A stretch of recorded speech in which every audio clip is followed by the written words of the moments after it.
We're back. Yes, we are back, Adam, and just in time for a visit from His Royal Highness. The king brought us back. Yes, the king brought us back. We were gone, and then he brought us back.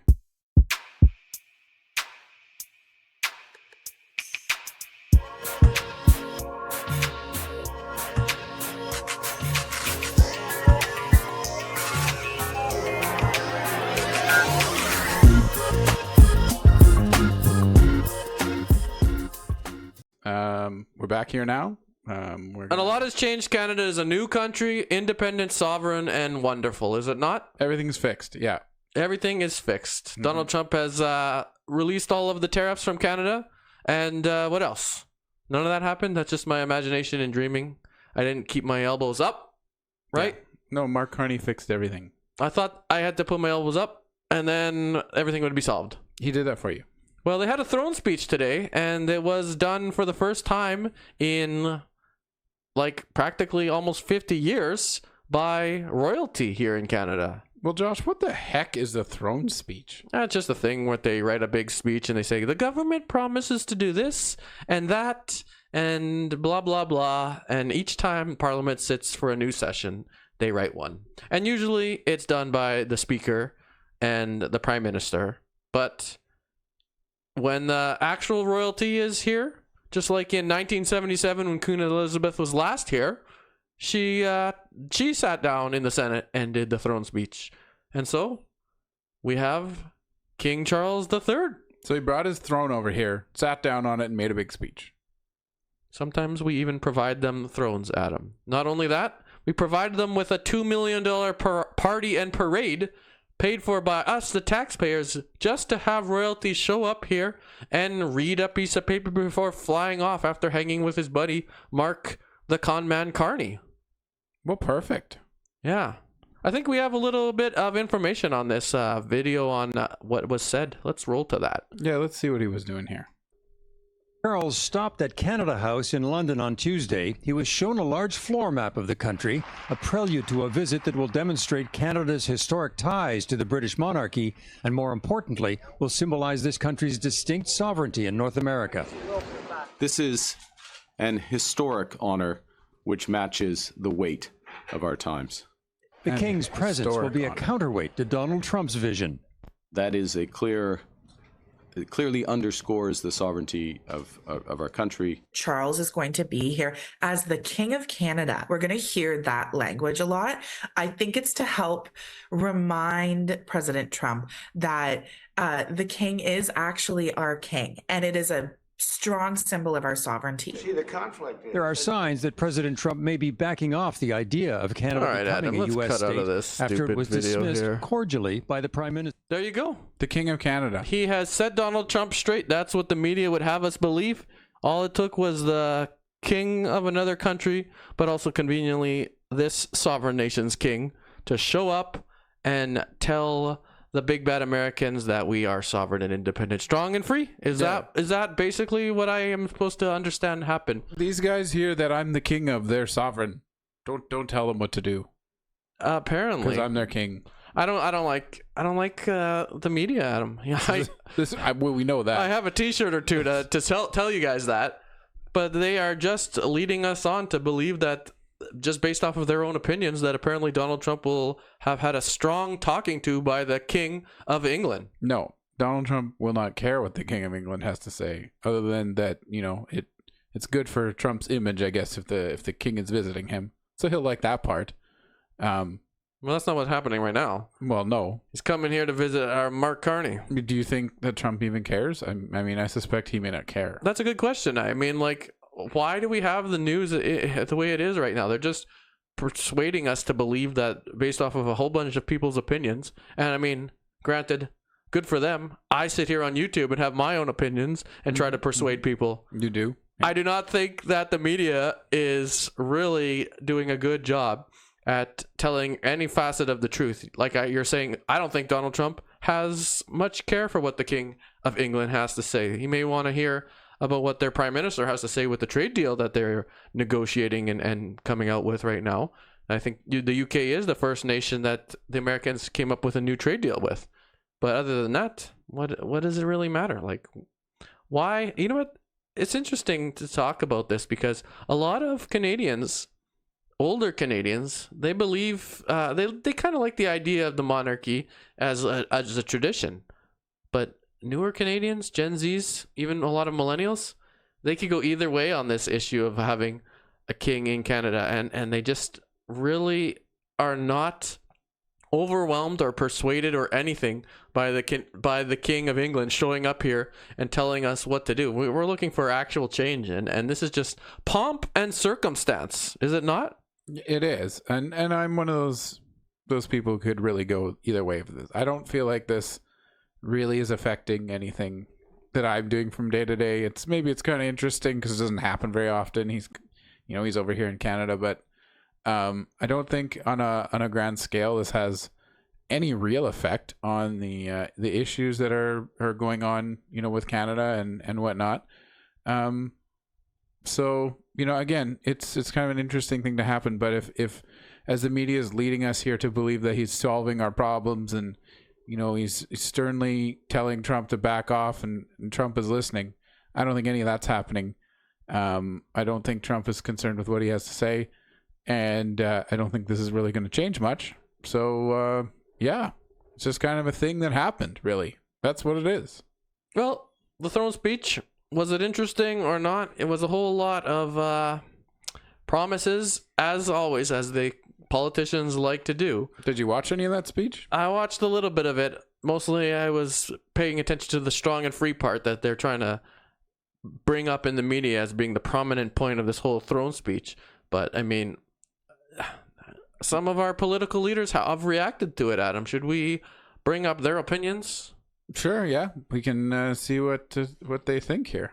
We want to see his plan. So we're going to put forward what we consider to be a constructive amendment that will add very specific plans. So, for example, the government says they want to get projects built.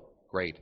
We've got just the plan to do it. Repeal C-69, the anti-development law. Repeal the energy cap, the offshore shipping ban, the electric vehicle mandate, and unlock the incredible investment that could bring jobs and self-sufficiency to Canada. They say they want to reverse course on crime. Well, we've got the plan for that too. I think it is important to reinforce the British traditions of our parliamentary democracy and to reassert that we have a centuries-old friendship with the United Kingdom.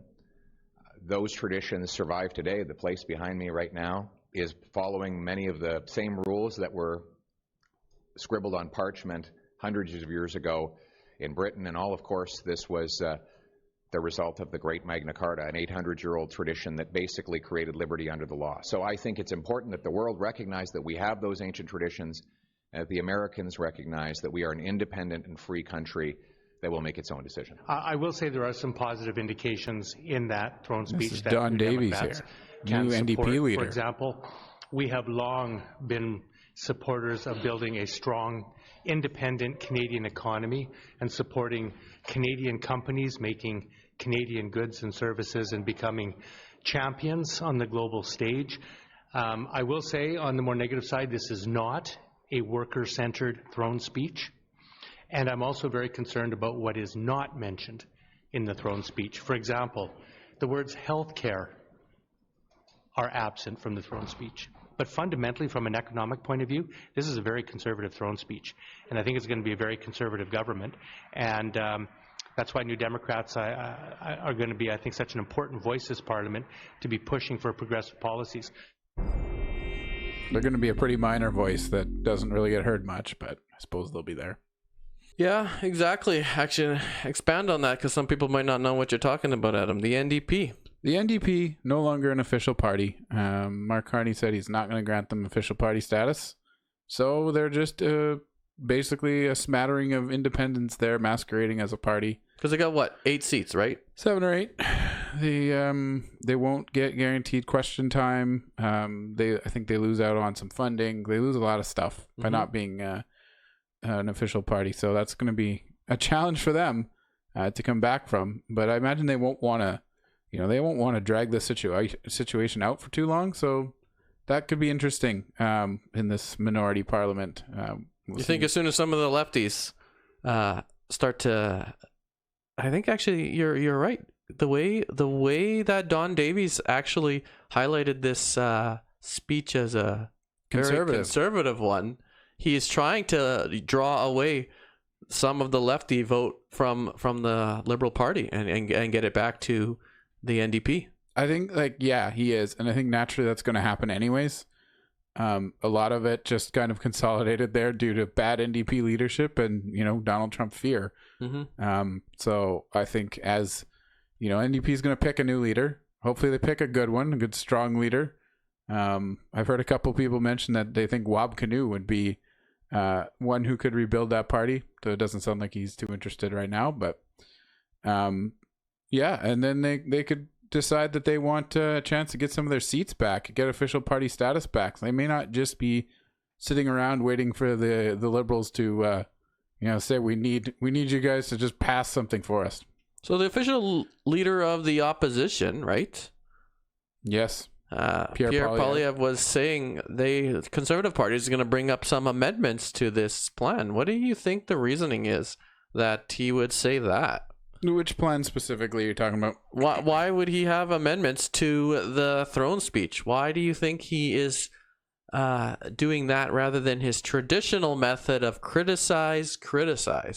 It's definitely a different face for him, and I think maybe it's in response to some of the criticism that was leveled against him when they didn't win. Right? Mm-hmm. They got historic vote levels and they got a strong showing in the seat category, but they did not win after having a pretty significant lead at one point. So it seems like maybe some of the feedback he's received is sinking in, and he's adapting his game a little bit to get some different attention, to maintain the new support that they received, and see if maybe they can't actually get something done, even though this current seat arrangement would indicate that it could be a challenge to get any sort of legislation through.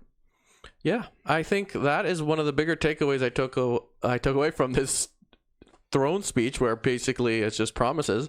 I observed the Conservative leader taking a more policy-specific tone, and he had in the backing of that video, at the very least, outside the House of Commons, Melissa Lantsman, another Conservative that has a big voice in the party. MP, yeah. So I'm thinking, you're right. Some of the Conservatives have got together and maybe they have a little bit more of a criticism and policy plan and, let's say, perspective plan or perception for the Canadians to look at Pierre as more of a decision guy, as opposed to the barking dog that they had called him before. Right. And hopefully other leaders in that party, like Melissa, who was sitting behind him, are going to take up that role from the time being. Or maybe she takes on a more, I don't know, deputy prime minister aura and leave some of the barking... Shadow prime minister? Yeah. To Saskatchewan's own former Conservative leader, because we talked about Andrew Scheer. He was doing very well at getting on the media last time and harping on that CBC. I think they love him on Power and Politics. I love it. I'd tune in again to that stupid CBC just to watch him hand it to them and say that you're wrong about what Canadians actually believe, and they're not following them. So that's my only big takeaway from this. I think the Conservatives have learned a lesson from the election, and they're showing it now right after the throne speech to say, hey, we are actually a party that can govern. Yeah, and the Conservatives also, they I believe they've adopted the Reform Act. They always do. So essentially there is some power within the party to basically, control how the leader is. And what is that? The Reform Act. I was going to get into that. Thank you. It essentially it allows a party to remove their leader if need be. And they have to vote to adopt it or not. And the Conservatives always do, which is good, because then whoever's leading the party can't just go nuts and do whatever they want, a la Justin Trudeau. Who did not have the Reform Act Did not have the Reform Act enacted, and then when they wanted him gone, they couldn't get rid of him. He was able to drag his terrible tenure out until basically there was, the numbers were so terrible. Yeah. And Then, Josh, the Liberal Party learned their lesson, and they adopted the Reform Act with Mark Carney so that bad thing doesn't happen again, right? No, they definitely do not believe in some of these acts that help produce better democracy. So they didn't learn. And we didn't learn by voting them in, so they didn't learn their lesson either. So they made the same mistake, and Mark Carney will once again have full dictator powers, assuming they can, either convince some MPs to support them, or he can continue his Trumpish nonsense of signing fake executive orders and whatever numbers he can manipulate and massage that way. He'll keep doing that. Well, speaking of Trump, we love talking about him. We put all of that guy's orange face on all our thumbnails just to get the extra Americans to tune in. Tariffs, Adam? We haven't had any tariff talk. We haven't had this week in tariffs. Yeah. Because we've been missing.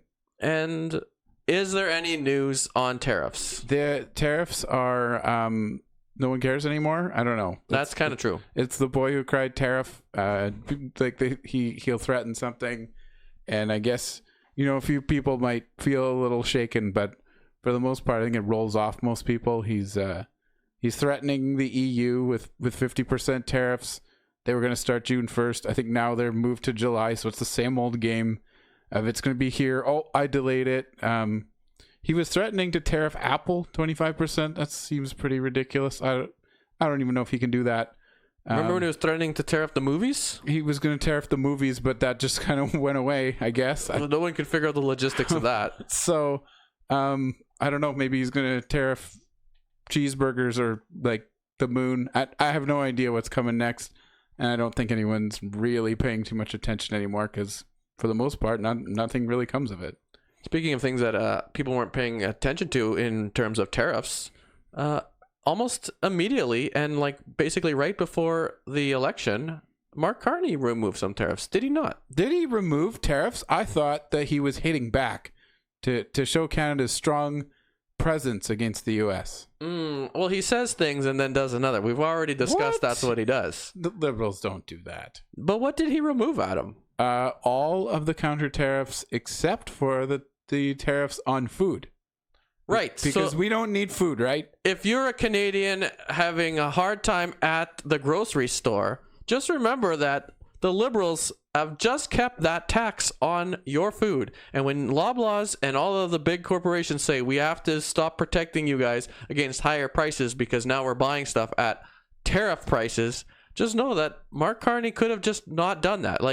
It is absolutely ridiculous that politicians see fit to tax food anyways. Yep. Food is necessary for people's survival, and lots of people have low income living. I think they deserve to not be heavily taxed based off of some political whims. Well, Mark Carney is further taxing food in Canada as a big old F you to the U.S., apparently. And it's mostly an F you to us, I guess. Yep, basically. But Liberals and taxing, it's their favorite thing to do. It's their only answer to everything. So are we surprised? Josh, am not surprised. I mean, I'm not surprised either. I wear a tax toque. Worse than taxes, this toque is. That is worse than taxes. Always will be. And you need to get that it's probably even worse. It. It's probably worse than starving when you can't afford to buy your groceries. Yeah, it's a pretty terrible beanie, I guess. Just really that's awful. what the comments on YouTube tell me, but I don't care. It's hilarious. It's a good comment. Yeah. I liked it. Well, speaking of Canadian problems. Moving on from tariffs that don't happen, except for the Canadian ones. Yes. Is Canada Post on strike or not? Well, you tell me. I don't know. I keep hearing that they're threatening to go on strike. But then they're not on strike. Or they are on strike. Well, here's what it is, Josh. They're not on strike, but they're refusing to do overtime. The union has banned that any of its members do overtime. And I guess that is greatly reducing the amount of parcels being delivered because they traditionally deliver only 5 days a week. So, yeah, so I guess that's how they're sticking it to Canada Post management. So, how do you feel about that? Do you feel affected? You know what? I don't know if I feel affected or not. the thing is, I have no faith in the institution. I'm actually sitting here right now on the CUPW, which is the post office's what do you call it? Union. And there's a bunch of comments here. I want to read this one comment that stands out specifically. It highlights exactly how I feel. Commenter Ron Luft writes, "The damage has been done. The lack of confidence of our customers in Canada Post fulfilling their needs is gone. It will take years, if ever, to win the trust of the public back. We need a new direction and commitment as employers to work together to secure our future. Constant confrontation has led us to the cliff. We have to end it now. The clock has stopped, and every delay is costing jobs. Desperate times call for desperate measures. I sincerely hope our bargaining committees realize that now." That is quite the opinion. I think he is accurate. I was recently looking up information on what the heck is actually happening with this Canada Strike, Canada Post thing.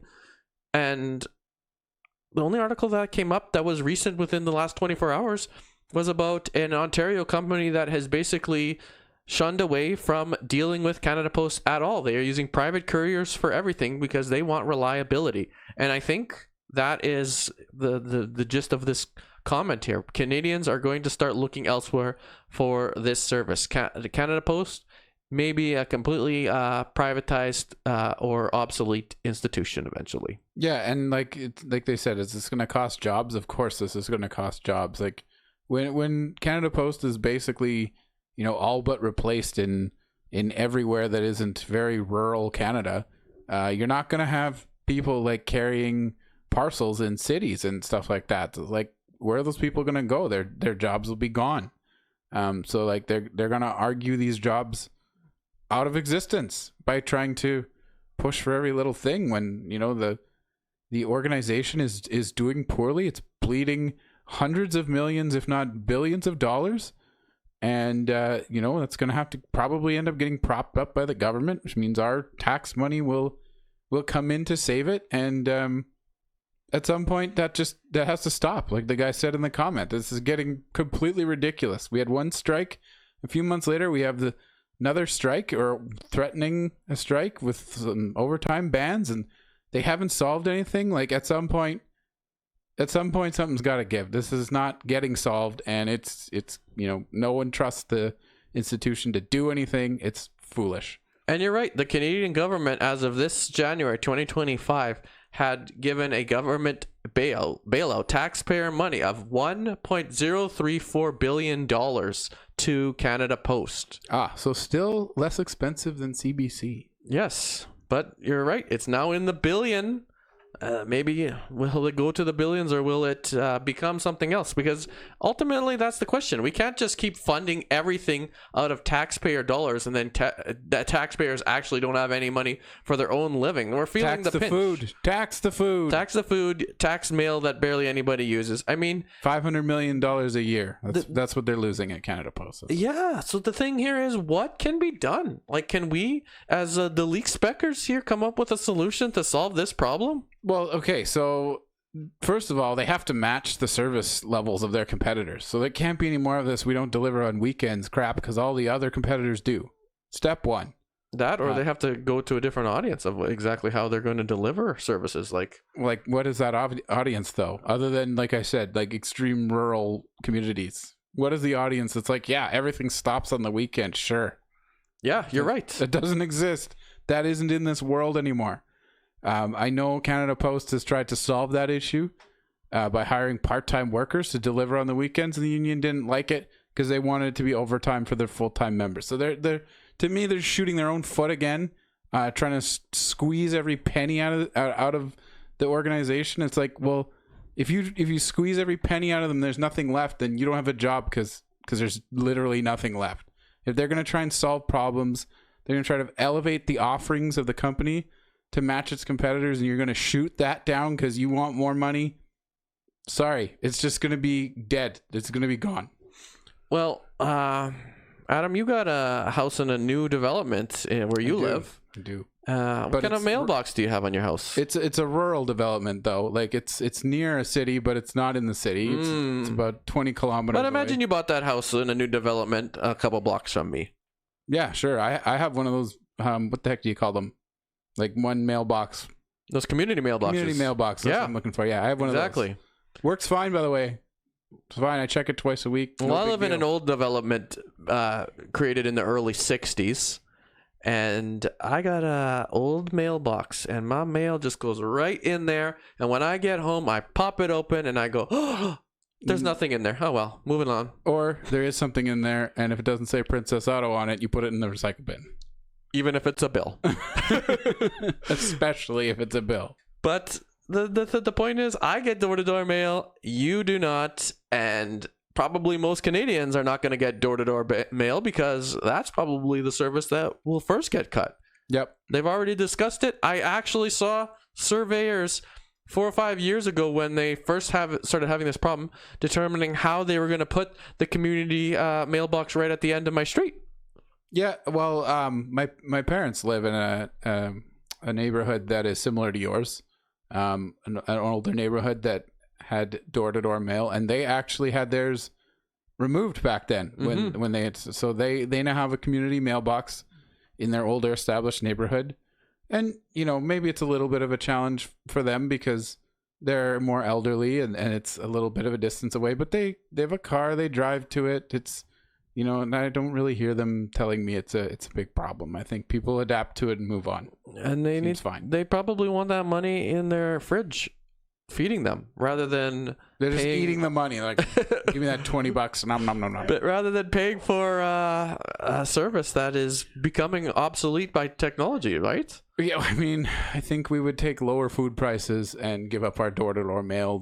I don't have it, but I and a lot of Canadians do not. I imagine a lot of people would rather just pay less for their food and other stuff. They could manage to not have to have their flyers delivered right to their door every day. We have apps for that too. Mm-hmm. Yep, true.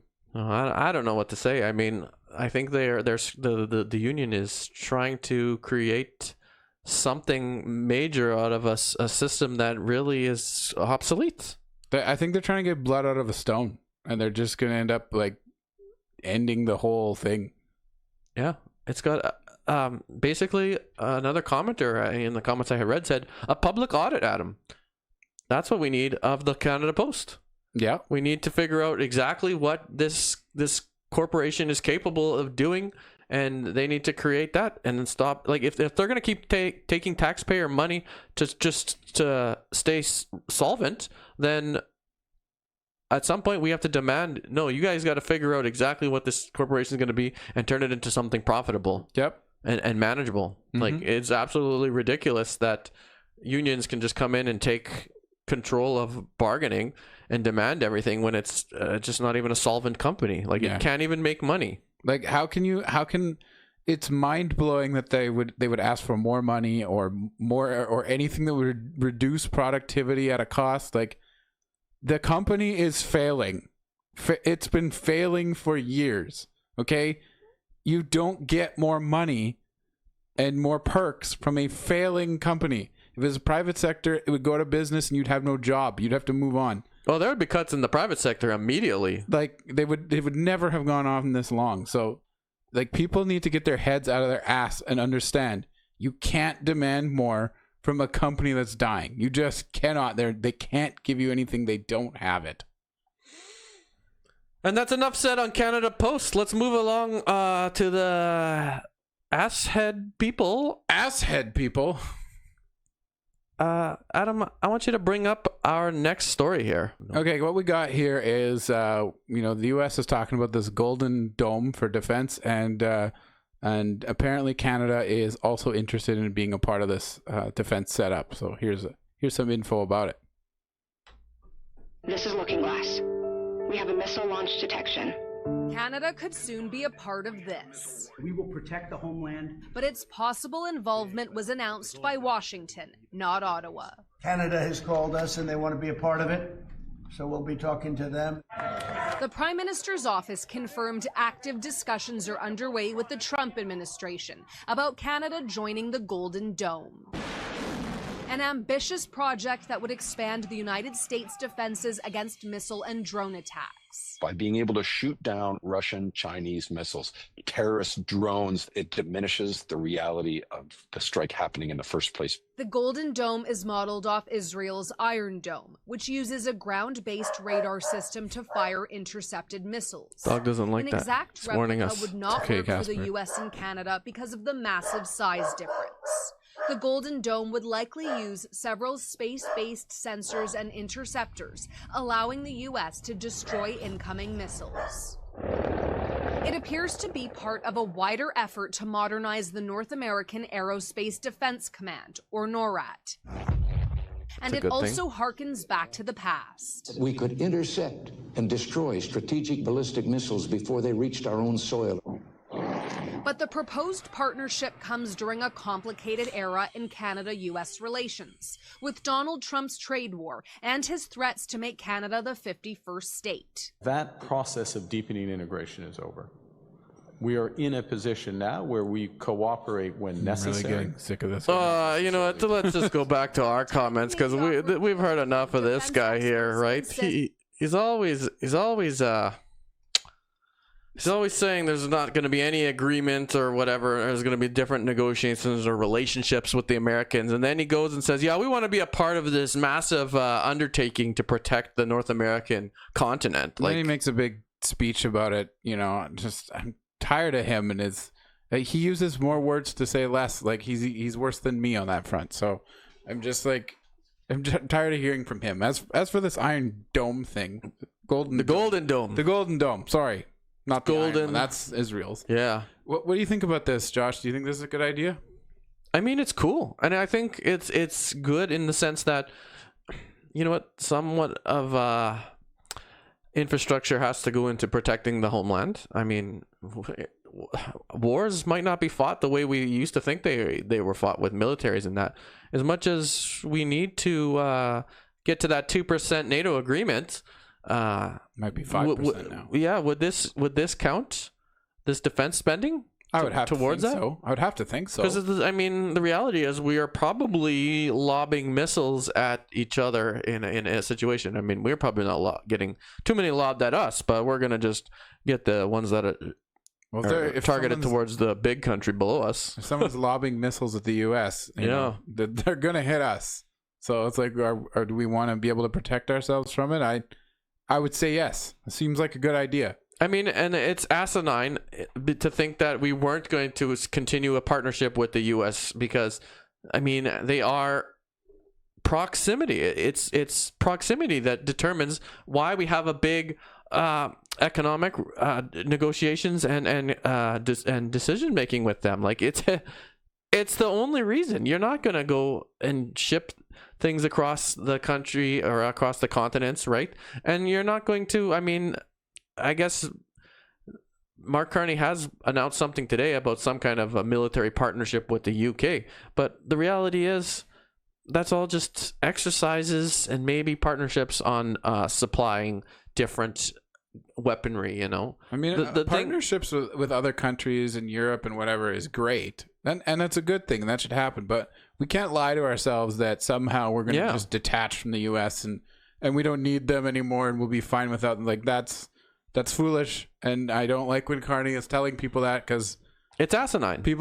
Some people are believing it, and it's a absolute load of BS. Yeah, you're never going to. I mean, eventually they're going to have Donald Trump out, and then somebody else is going to be there, and we're still going to have to agree. We're already looking at U.S. senators who and governors who want to work on the negotiations between Canada and the U.S. I mean, there's just no way. There's absolutely no way that we can consider going any of this direction for protection or economic development on our own without the U.S. I mean, for people to actually believe that we're going to go somewhere else and look to other customers, it's not going to happen. There's no case for it, Adam. No, our presence here and, you know, what we can provide is very beneficial to the U.S. And for the most part, I think that's understood.